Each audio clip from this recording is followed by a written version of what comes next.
Bon les gars, aujourd'hui on se retrouve dans une ambiance qui est vraiment très dark. En fait c'est mi-cute et mi-dark parce qu'en réalité il fait noir donc littéralement on voit rien. Que j'ai mis la caméra avant pour être sûr de bien vous cadrer mais que du coup je suis persuadée que la qualité est pas terrible. Je pense que même en me mettant comme ça je suis pas sûre. Hmm, it's okay baby girl. Aujourd'hui, euh, en fait, j'ai tellement d'idées. Franchement, quand je pouvais pas parler, j'ai fait la liste de tout ce que je voulais vous partager. En vrai, je vous dis, je vous ai fait la liste de tout ce que je pouvais vous partager, mais c'est surtout que même quand je pouvais parler, en fait, j'ai fait la liste. Tout le temps, tout le temps, tout le temps. Aujourd'hui, si je reprends ce qui est présent sur ma liste, je pense que je vais vous parler un petit peu des boundaries en tant que femme. Les boundaries, si je fais peut-être la traduction en français, c'est vraiment les limites en tant que femme. C'est un sujet qui me touche particulièrement parce que moi je suis le genre de meuf qui a jamais eu aucune limite. Je sais. Dit comme ça, c'est vraiment très grave. Quand je dis que j'ai eu aucune limite, c'est que en fait l'expérience de la vie fait que j'ai appris à savoir et connaître un petit peu quelles étaient mes limites, de quoi j'avais envie et pourquoi X ou Y décision, etc., etc. Mais moi, toute ma vie, je me suis un petit peu cantonnée à ce qu'on me donnait. J'avais pas de limite. Et parfois, en fait, je savais qu'il y avait des trucs, c'était des manques de respect, et pourtant, je l'acceptais quand même. C'est très grave. Sachez que aujourd'hui, si vous êtes une femme, que vous avez des limites, ce n'est pas parce que vous êtes une personne qui fait chier. Vous êtes tout simplement quelqu'un qui se respecte et avait des valeurs. Et je pense qu'à partir du moment, ça va être très bateau ce que je vais dire, mais c'est tellement vrai, c'est que votre limite, en fait, elle s'arrête là où on commence à empiéter sur la limite des autres. Je vais pas vous dire qu'aujourd'hui, en tant que femme, moi, mes boundaries dans ma relation, c'est tatati tatata tatati tatata, parce que je suis persuadée que les boundaries sont pas forcément tournées vers les hommes. C'est mes limites de manière générale, moi, en tant que personne et en tant que femme avec un grand F. Parce que oui, il s'avère que je n'avais aucune limite, que ce soit dans mes relations. Putain, ils font des travaux tout le temps. Tout le temps, tout le temps, tout le temps, il y a des travaux. Le matin, il y a des travaux. L'après-midi, il y a des travaux. Le midi, il y a des travaux. Le soir, il y a des travaux. J'en peux plus. J'en peux plus. Ça me saoule. Les gars, la semaine dernière, je vais vous en parler à chaque épisode, je me suis fait opérer des dents de sagesse et j'étais shootée aux médicaments. Et du coup, pendant ma recovery, j'avais besoin de sommeil. J'étais fatiguée. Et je ne pouvais pas me reposer parce qu'il y avait des travaux le matin, il y avait des travaux le midi, il y avait des travaux le soir, il y avait des travaux en plein après-midi, il y avait des travaux tout le temps, tout le temps, tout le temps. Bref, j'ai fait mon petit coup de gueule, ça m'a fait du bien. Passons aux choses sérieuses. Les boundaries. Je n'avais aucune limite, pas parce que je ne me respectais pas, mais parce que je ne savais pas exactement dans quelle mesure je pouvais les faire respecter et dans quelle mesure je devais les faire respecter aussi. C'est vraiment hyper triste dit comme ça et rien que d'y penser, j'ai un petit peu la larmichette. C'est bon, je l'ai enlevé. Sachez en fait qu'il y a naturellement un... En fait, il y a un truc qui se fait chez les humains, avec un grand Z, naturellement. C'est que quand tu t'écrases, en fait, c'est que quand tu ne t'affirmes pas, quelqu'un t'écrase. C'est plutôt comme ça. Il y a un rapport de domination qui se fait aussi naturellement. Moi, j'ai été pendant plusieurs années le type de personne qui... En fait, j'ai horreur de l'injustice et j'ai toujours été le type de personne qui, quand il y avait ce rapport de force avec quelqu'un et que ça se passait pas bien ou que c'était pas sain, j'avais tendance à défendre un petit peu la partie victime. Quand on était au collège ou quoi, il y avait un groupe de filles populaires, voilà, ha, ha, ha, on est trop belle, on est trop gentille, on est trop cool. Et il n'y avait pas trop ce truc de bully les autres gens, mais par contre, il y avait ce truc de bah, les autres personnes, je les calcule pas, je connais pas leur nom, je m'en fous, tu vois. Et moi, je faisais partie de ce groupe de personnes, mais je parlais avec toutes les personnes qui étaient autour. Je me souviendrai toute ma vie en Natacha, si tu passes par là, même s'il n'y a aucun risque que tu passes par là, mais si tu passes par là, sache que c'est de toi que je parle. À l'époque, j'étais assise à côté d'une fille quand on était en histoire géo, je m'en souviendrai toute ma vie. En fait, à chaque fois qu'on parlait, à chaque fois qu'on se retrouvait à ce cours-là, on parlait et on rigolait et on avait des délires qui n'avaient aucun sens. D'ailleurs, bon, je veux pas vous raconter cette vanne parce que ça pourrait être très mal interprété et aujourd'hui c'est pas l'objet de toute façon. Mais ce que je voulais vous partager surtout, c'est que j'avais aucune honte et aucune gêne à être amie avec tout le monde parce que selon moi, en fait, on ne définit pas quelqu'un parce que il porte des vêtements de marque, parce qu'il est beau, parce qu'elle est belle, parce que il sort avec un tel. Pour vous dire, hein, euh, moi je suis un loser. Vraiment, à la base, je suis un loser. Je suis arrivée, j'ai pas mal déménagé dans ma vie, donc j'étais toujours la petite nouvelle qui avait pas trop d'amis. Et à chaque fois d'ailleurs, quand on déménageait, on arrivait avec le groupe de copines, j'essayais de m'intégrer. Mais dans un premier temps, en fait, je me faisais copine-copine avec tout le monde aussi. Et quand après je m'intégrais à des groupes d'amis qui étaient plus influents, entre guillemets, bah, j'avais toujours cette volonté de rester amie et avec les autres personnes. Par exemple, quand je suis arrivée en primaire, je me souviendrai toute ma life, il y avait une fille qui était dans mon lotissement. Et en fait, elle, c'était un peu une paria. Tout le monde la traitait comme une paria et pourtant, elle avait un grand cœur, elle était adorable. Elle s'appelait Océane, elle portait des lunettes, elle était super gentille. Ouais, je drop les noms. Mais elle était tellement adorable. Et elle vivait dans mon lotissement et elle, son truc, c'était l'équitation. Vraiment, elle kiffait ça. Et donc, en fait, à la récréation, on jouait aux chevaux. Et elle adorait, elle, faire un RP cheval. Et du coup, ben, moi, je faisais comme si je lui donnais du foin, enfin. Et on rigolait et il y avait une pureté dans la relation que j'ai pas forcément retrouvée avec d'autres personnes après. Parce que quand tu, d'ailleurs, vas dans les cercles d'amis où c'est les populaires, entre guillemets, il y a beaucoup plus de superficialité, il y a moins de pureté. Et d'ailleurs, du jour au lendemain, les gens, ils n'hésitent pas forcément à te cracher dessus, d'ailleurs, et à te rejeter. Ce qui m'a vraiment ça a été l'école de la des relations sociales. Ça c'est un truc pour le coup qui m'a énormément marqué. Et pour vous dire hein, d'ailleurs en primaire, pour vous dire à quel point moi j'étais une loser hein, en primaire. Enfin pas en primaire mais du coup toutes les personnes de notre classe en primaire se sont retrouvées genre 15 ans plus tard en mode les All-Stars, on se retrouve, machin, machin, ils m'ont même pas invité.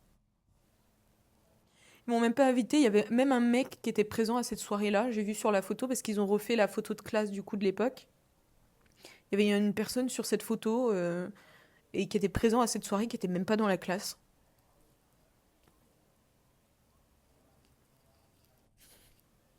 Mais qu'est-ce que vous voulez que je vous dise Euh, Quand on était au collège, pareil, là il y avait le groupe un petit peu des petites stars. Moi j'ai commencé le collège où pareil, j'étais ce qu'on peut considérer comme un loser, mais honnêtement, moi j'ai passé de super années, donc j'étais très contente. Et pour me faire accepter, j'ai commencé un petit peu à faire ce que les meufs faisaient, c'est-à-dire tu commences un peu à fumer des clopes, tu commences un peu à changer ton style vestimentaire. Tiens, et si je commençais à me maquiller? Ma mère avait des règles pas très strictes, je dirais, avec moi, mais surtout elle avait des règles qui étaient des valeurs qui étaient très, très profondes et que d'ailleurs je partage encore aujourd'hui. Comme par exemple le fait de ne pas découcher de la maison et de dormir à la maison puisque tu as un lit qui t'attend et tu as la chance d'avoir un lit qui t'attend, ce qui n'est pas la chance de tout le monde. Euh, et en fait, toutes mes copines faisaient des soirées pyjama et moi je ne comprenais pas pourquoi est-ce que je ne pouvais pas rester dormir chez les copines. Aujourd'hui, je suis incapable de dormir à l'extérieur de chez moi. J'ai besoin de mon lit. Je kiffe mon lit, j'adore mon lit. Quand je sors, même des fois, des copines me disent mais si tu bois un coup, au pire, on rentre en taxi, tu restes à la maison, il n'y a pas de souci. Nine, sorry. C'est pas contre toi, mais juste j'aime trop mon lit. Et c'est comme ça. Et bref, euh, pourquoi est-ce que je vous parle de tout ça? On est parti sur quoi à la base? Et voilà, j'ai refait la même chose que dans l'épisode précédent. Vous savez quoi? De manière générale, et je sais pas où est-ce que je voulais aller et quelle était la thématique de cet épisode, mais en fait, je me passe un super bon moment, donc je vais juste aller au bout de mes pensées et tant pis, quel était le fil conducteur de base. Je m'y retrouverai, je tomberai sur mes pattes ou pas. Le plus important, c'est que je vous partage simplement ce que je voulais vous partager. Je pense qu'aujourd'hui, au travers de tout ça, Même si j'étais un petit peu le loser à cette époque-là, après j'étais avec des copines qui faisaient partie un petit peu des jolies meufs de ma génération, entre guillemets, mais moi je continuais à être amie tout le temps avec d'autres personnes qui n'étaient pas forcément plus populaires, mais juste les relations étaient tellement profondes et tellement cool que pour moi c'était admis, en fait, il fallait, c'était normal, mais je déteste l'injustice en plus de ça, donc vraiment, tu vois, j'adorais avoir ce pied-là, entre guillemets, dans le ok, je fais partie un peu des populaires, c'est cool, mais par contre, c'est pas ça que je veux dans ma vie et dans mes relations. Aujourd'hui, avec du recul, je me dis, ah, c'est marrant comme on faisait un peu les 400 coups avant. Et il n'y a pas d'amertume, rien du tout, hein, pas du tout. Mais ce que je veux dire, c'est que eux sont restés très amis. Après, moi, j'ai changé de lycée. Après le collège, je suis partie dans un autre lycée. Et donc, on a perdu un petit peu les liens à ce moment-là. Euh, mais c'est vrai qu'aujourd'hui, je suis assez grateful que du coup, mes parents m'aient transférée dans un autre lycée. Parce que j'ai toujours senti un petit peu que, tu sais, quand tu sens que t'es prédestiné à faire des trucs, mais tu sais pas encore exactement ce que tu dois faire, mais juste t'es prédestiné à faire ces trucs, et que j'aurais peut-être pas réussi à les faire. Attends, mais avec cette luminosité là sur mon écran. Ah, je me souviens maintenant pourquoi il y avait cette luminosité. Parce que sinon on ne voit rien. Et que si j'étais restée peut-être dans ce cercle-là, étant donné qu'on est quand même la moyenne des personnes qu'on côtoie le plus, j'aurais pas la vie que j'ai actuellement, même si ça aurait été ma totale responsabilité parce que je suis assez influençable quand même. Je commençais à fumer des clopes alors que, frère, c'est dégueulasse. Et pourtant j'ai fumé, hein. Mais juste parce que, vas-y, c'est trop stylé. De fumer des clopes, c'est trop cool. Alors que c'est plus sa mère. C'est ne faites pas comme moi. Ne faites pas ça. La personnalité et qui vous êtes sera et primera toujours sur qui vous voulez laisser transparaître. Je me souviendrai tout le temps. En fait, cet épisode, c'est les anecdotes de ma jeunesse. Ça n'a aucun sens et aucun fil conducteur avec le reste, mais ça détermine qui je suis maintenant, alors why not, allons-y. Je me souviens toute ma vie pour pouvoir un petit peu me faire accepter. Ma meilleure amie de l'époque, sa mère fumait, et donc elle, naturellement, elle a commencé à fumer. Mais je vous parle de ça, on était en cinquième, hein. Donc on était vraiment très jeunes, on avait genre 13 ans. Et il y a un moment donné où, pour aller à l'arrêt de bus, elle se roule une petite cigarette. Ah non, elle avait une cigarette. Une cigarette pas roulée, une Indus, comme on disait à l'époque. Et en fait, elle fume et tout, et elle me dit toi, tu fumes? Et je lui dis bah, bien sûr que je fume. Bien sûr. Elle me dit ah bah, vas-y, si tu fumes, on peut fumer ensemble. Donc, on va à l'arrêt de bus, mais plutôt que de passer par l'intérieur du collège, on passe par l'extérieur du collège. Et quand on passe par l'extérieur du collège, elle allume sa clope, elle fume et tout. Et moi, je lui dis que j'aime pas trop fumer en marchant, donc que c'est ok. Et on arrive à l'arrêt de bus, et là, à ce moment-là, elle me donne la cigarette. Moi, je commence à fumer. Le goût, on est bien d'accord, est dégueulasse. Et je tousse un peu. Je lui rends, je lui dis, ah bah voilà, merci, c'est super sympa, mais tiens, voilà. Et il y a un autre gars qui arrive, qui s'appelle Thibaut, et qui dit, ah mais tu fumes Lulu parce qu'à l'époque, les gens m'appelaient comme ça. Et je dis, ouais, ouais, moi je fume et tout. Il me dit, vas-y, fais voir, montre-moi. Lui, il fumait. Il me tend sa cigarette, je fume. Il me dit, non mais je te parle de fumer sans crapoter. Je lui dis, mais moi je crapote pas. Je fume, je crapote. Tout le monde voit très clair dans mon jeu.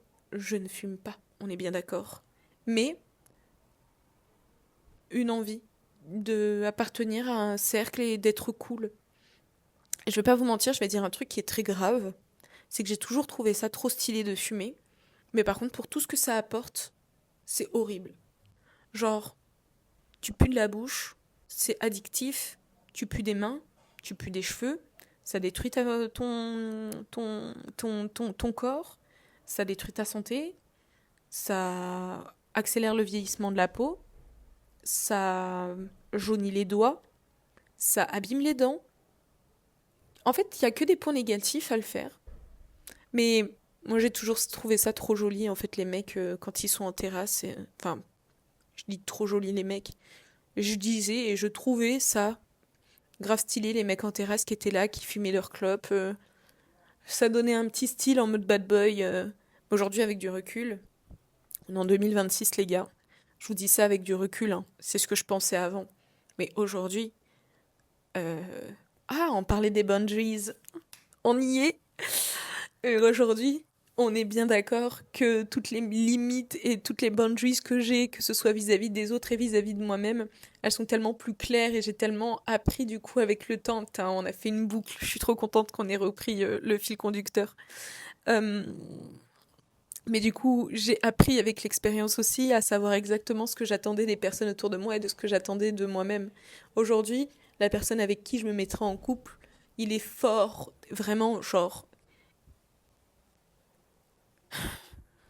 je veux quelqu'un qui prend soin de lui. Parce que moi, je prends soin de moi et qu'il est hors de question que plus tard je vieillisse et que la personne, eh ben, elle décède avant moi parce que elle a pris la décision de pas prendre soin d'elle. Moi, je veux être respectée en tant que personne. euh, que ce soit, là, je parle pas forcément d'amour, c'est vraiment dans mes relations, même amicales et même dans ma famille. Des fois, la limite est un petit peu juste parce que naturellement, en fait, le respect, tout le monde a sa propre définition. Et pour moi, à partir du moment, en fait, où tu ne viens pas apporter une émotion négative, le respect, il est ok. Après, encore une fois, tout est une question de communication parce que la mauvaise interprétation, elle a son rôle aussi là-dedans, mais ça, c'est un autre sujet, bref. On est parti un peu dans tous les sens dans cet épisode, mais là où je voulais en venir surtout, c'est que en tant que personne, en tant que femme et en tant qu'homme aussi, parce que vous les hommes aussi, hein, je pense que dans de nombreux cas, vous aurez peut-être tendance à pas forcément fixer vos limites. Euh, je pense qu'il y a un peu de façon ce sixième sens où tu le sens que quand c'est border et que ça passe pas. Et à ce moment-là, c'est votre responsabilité de dire ce qui vous plaît ou ce qui ne vous plaît pas. On est bien d'accord. Hein, Michel? Bon, écoutez, les gars, il n'y a pas vraiment de finalité. Si, en réalité, si, il y a une finalité. Euh, vos limites, si les gens ne sont pas prêts à l'accepter autour de vous, sachez que c'est que vous n'êtes pas bien entouré. Et après, encore une fois, on parle de limites. C'est des choses que vous pourrez apprendre à définir avec le temps. On ne connaît pas ses propres limites dès le départ, quand on a 12 ans et qu'on commence à apprendre à fumer des clopes parce qu'on veut faire style, qu'on est trop cool. C'est pas ça. Et c'est pas à ce moment-là qu'on apprend ses limites. Ce n'est que bien plus tard qu'on sait exactement ce qu'on veut et qui on a envie d'être. Parce que il faut bien savoir une chose, c'est qu'on ne se définit pas par enfin par ce qu'on a vécu, on se définit par qui on a envie d'être. Voilà, j'aime bien cette petite fin d'épisode, ça me plaît bien. Merci en tout cas les gars d'avoir passé ce temps-là avec moi. Je vous embrasse comme d'habitude. C'était un plaisir de partager le fond de ma pensée avec vous. On se construit ensemble, vous et moi, dans une vie bien meilleure, avec Michel, qu'on va renommer Bob le bricoleur, parce que lui aussi, il construit avec nous, et qu'il est indispensable à notre construction. Allez, prenez soin de vous, et puis on se dit à très vite dans un nouvel épisode. Bisous!